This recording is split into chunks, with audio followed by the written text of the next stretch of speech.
Hi there, my name is Matthew, aka EZBOT, and today we're going to have a look at Siren, the multi-oscillator drone generator.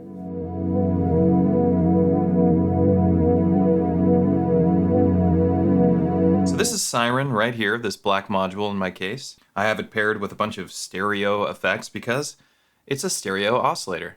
It's kind of like Platt's chord mode, but way weirder because it's using just intonation as opposed to equal temperament for its chordal structures. The Siren has 21 oscillators and 23 LFOs. That's one LFO for every voice plus 2 to modulate the other parameters within the oscillator. And some of the parameters are macro controls, so they control a couple different functions underneath the hood of the oscillator. The purpose of having so many LFOs per voice is so that when we move one knob, we're able to mildly adjust one of the oscillator voice's pitch and its space within the stereo field so that we can get really wide sounds. We're going to be doing some droning with this oscillator. We're going to kind of explore into an industrial ambient realm because that's what this does best, in my opinion. Here's how it sounds right now with me not modulating anything. All of the internal modulation is turned down. I just am going to turn up the output volume and we're going to listen to it drone for a moment.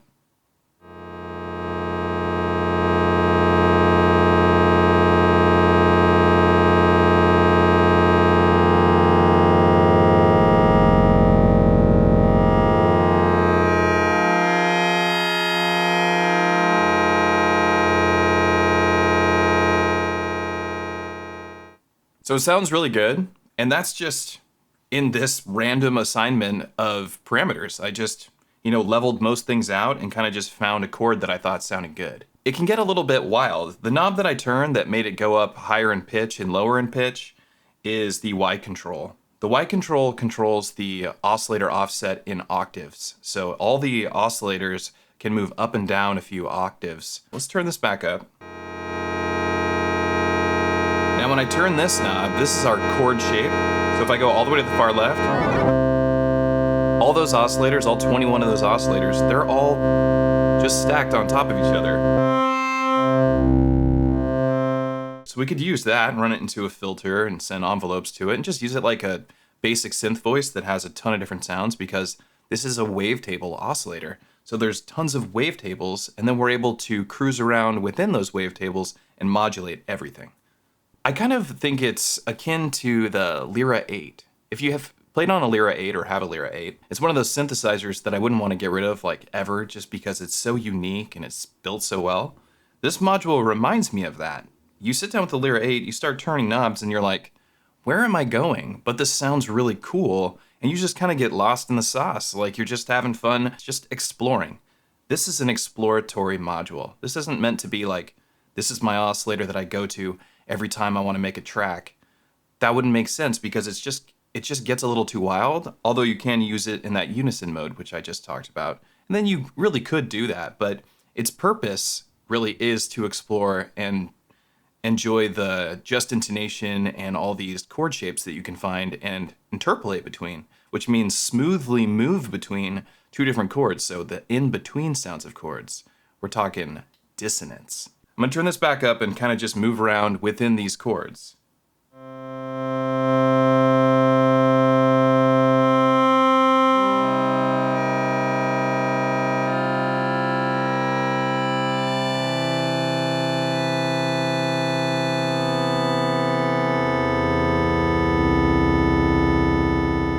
So very quickly, I found a spot where I was like, oh, this is pretty. If I ran it into beads and maybe turned up some reverb, we might have a good time here.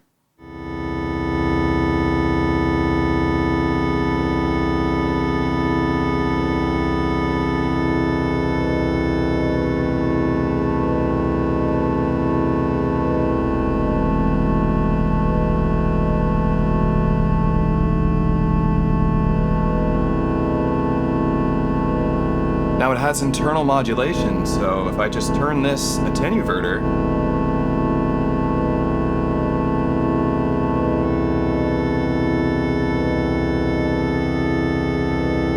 it's going to start moving on its own.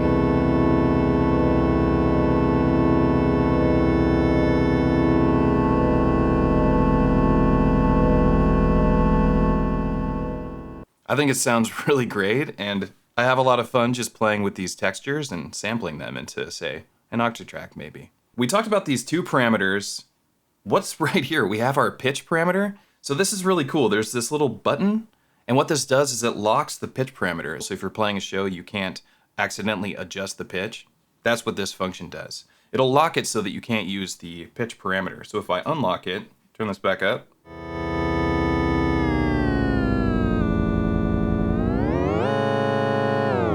Lock it.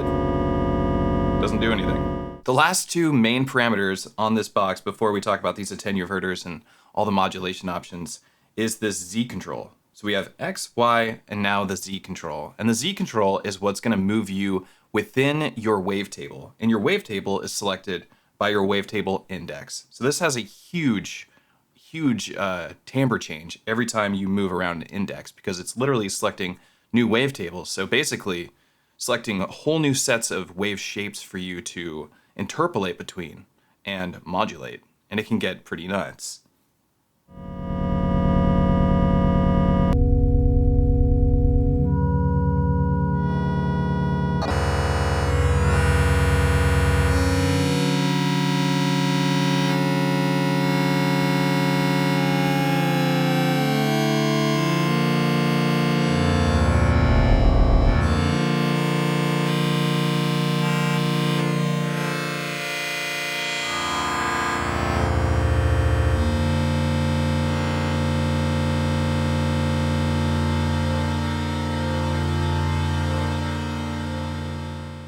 So the last one to really talk about here is animate.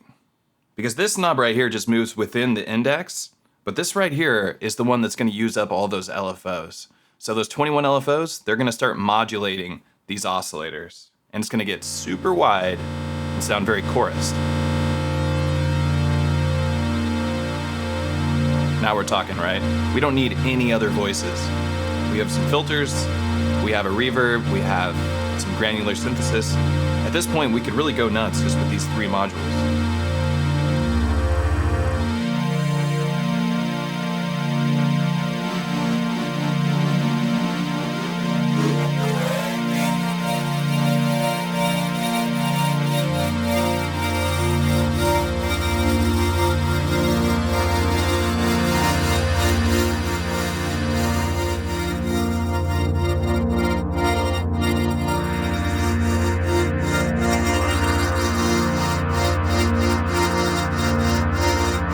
Super cool.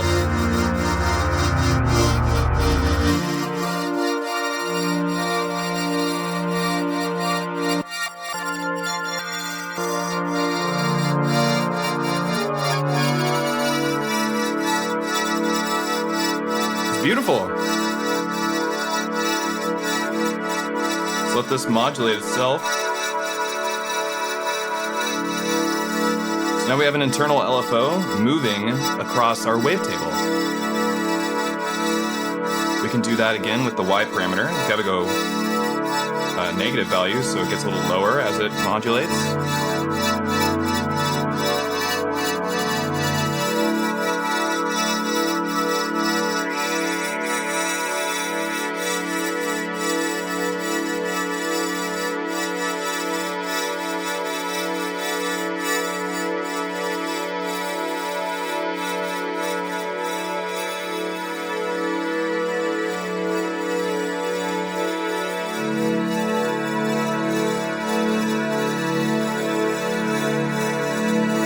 We haven't done anything but just play with this and run it into some effects. This is what I mean by how similar it is to like Lyra 8. You just sit down and go.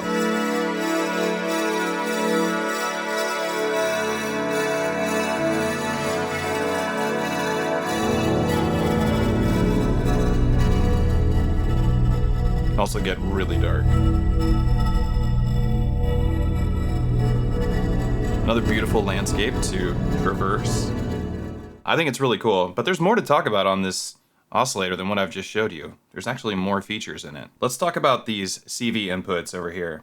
We have a CV input for index. However, if you modulate it too quickly, you're going to get lots of pops and clicks, which is actually something the developer says that they think is cool. Kind of makes it so that it gets really rhythmic and kind of can get some percussive sounds out of it. Then we have the CV input for animate, and this, as you could tell, made it really wide and used those LFOs to move in the stereo field and slightly detune the oscillator stack. Then we have an input for the LFO, and what this input for the LFO does is it takes over the speed of the LFO. So I could use oct right here and control these LFOs with something else, which could be very useful considering the LFO within Siren is very strange and very unique. The LFO shapes in Siren come from the wavetables. So selecting a shape from the wavetable, I'm not sure how or where in the wavetable it's grabbing it, but that's where it comes from. And then the speed of these LFOs, these two modulating LFOs, comes from the animate knob. So the more we turn up animate, as you can hear it animating the other oscillators, moving them very, faster, the more we turn animate up, the more detuned it gets, the more depth there is to its modulation. It's also doing that same thing with the LFOs for their modulation sources. But if we plug into LFO, we can bypass that and we get control over our LFO speed. So this next one here is reset, and this is your phase reset for your oscillators. So it just resets your oscillator. Very useful if you're trying to make a drum sound and have it be repeatable so it makes the same sound every single time. Usually want to send a gate into reset when you're doing that. Then down here we have 2 volt per octave inputs. So we have one that can just control the oscillator, the actual just volt per octave, and so does the second one. But really what you want to do with this is send volt per octave input so you can play with a sequencer or a keyboard, and then the next one you would use for your FM input. So not such a strong voltage input, something a little shallower so that you can just do some like vibrato. Or you can do whatever you want, of course, but that's what I would do. To the right of that, we have phase modulation. So let's modulate the phase because this is a really cool parameter while droning.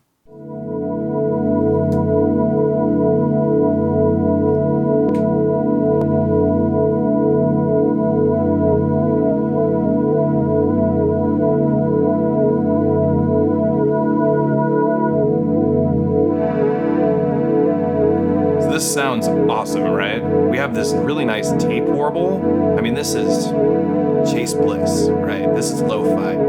It sounds really great.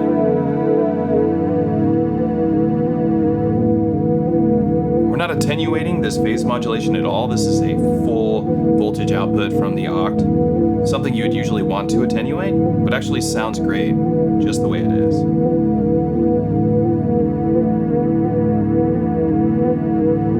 We could choose a different chord or move towards another chord. This is just awesome.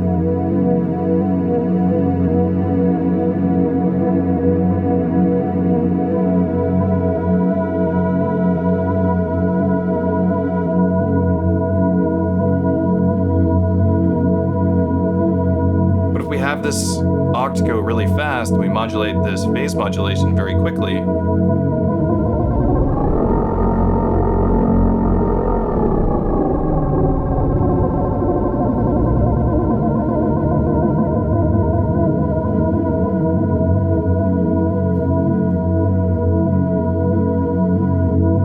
It's actually kind of cool, even just letting it go full voltage into this without any attenuation. Still sounds pretty great.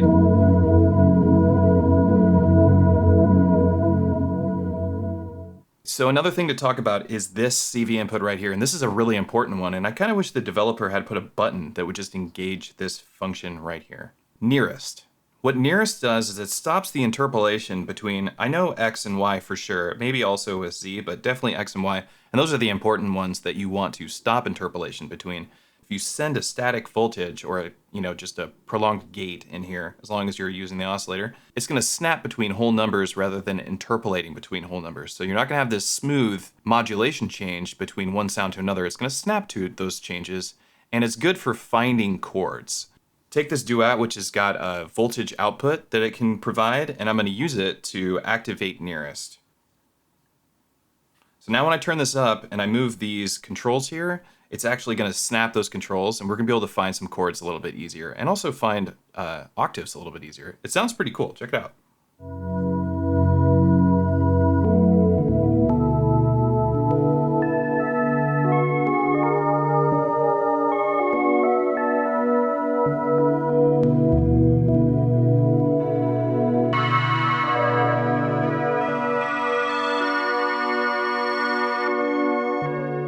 Now let's modulate it while we have nearest activated.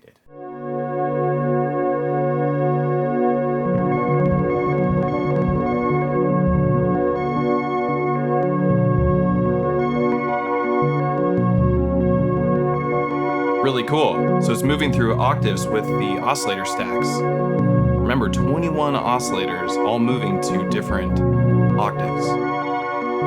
We can do the same thing with the chords.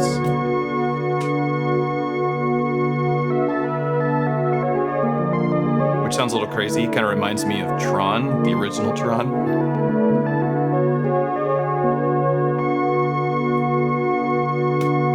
Let's try it over here.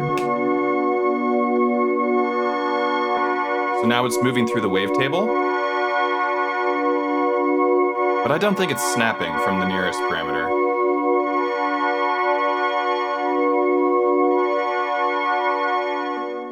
Okay, one more parameter to show you some modulation with, and then I'm just gonna drone. We're gonna modulate index, and this is where it gets really poppy.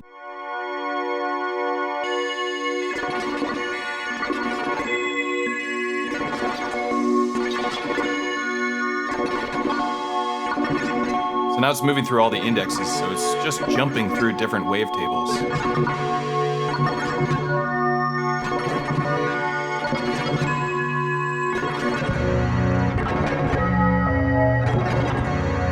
This is so cool right here. This actually worked out really well.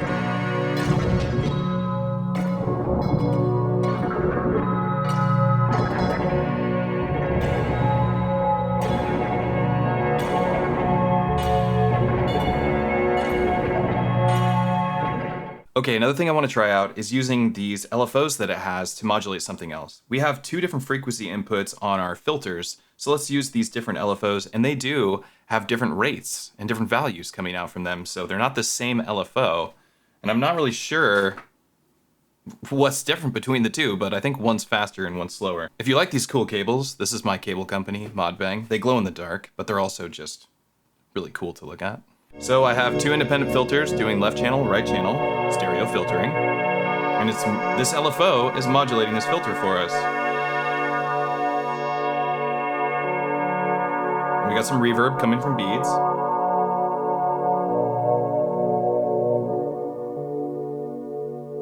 We're still using nearest, so it's still snapping. We could turn that off.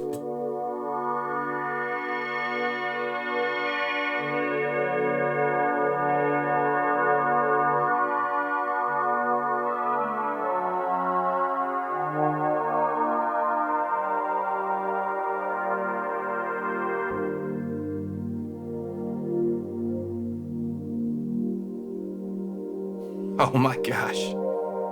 Sweet spots, just everywhere.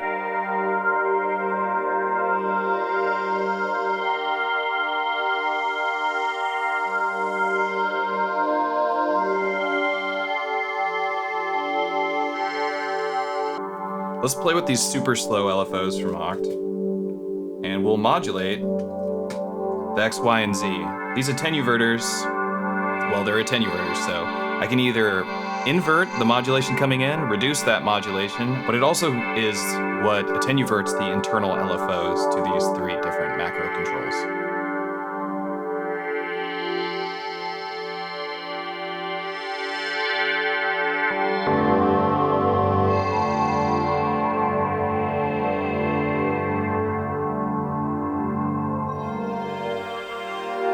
There's so many sounds to find in here. You can totally use this oscillator like you would use the Platts chord mode, which is how I started this video, right? I mean, you could just send this output into a VCA and send envelopes to it and find chords and then, you know, just use it like you would any other synthesizer. But I think that that is kind of inconvenient and like not the best way to use the module. I mean, it's one way to use it and I would use it in every single way, but I think you're gonna find the most fun with it if you just explore with it in a skiff. Like this is ideal for me. It's a digital oscillator. It's gonna stay in tune really easily. When you turn this case off, turn it back on, we're gonna be right where we left off, which is different than an analog oscillator, which can be a real pain in the ass because you'll turn it off, turn it back on, it might be detuned, and then you gotta tune it again, which is a whole process. And for me, stuff like that kind of gets frustrating, which is why digital oscillators have a very special place in my heart. Well, I think we've covered pretty much every feature within the Siren. It's a really cool module. So now I'm just gonna play around, stop talking, and let you listen to it. And hopefully you enjoy it. And if you're interested, links in the description. Check it out.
All right, that's the Siren by the anonymous developer. If you want to pick this up, there'll be a link in the description of the video, available at Patchworks in Seattle, the best synthesizer shop ever.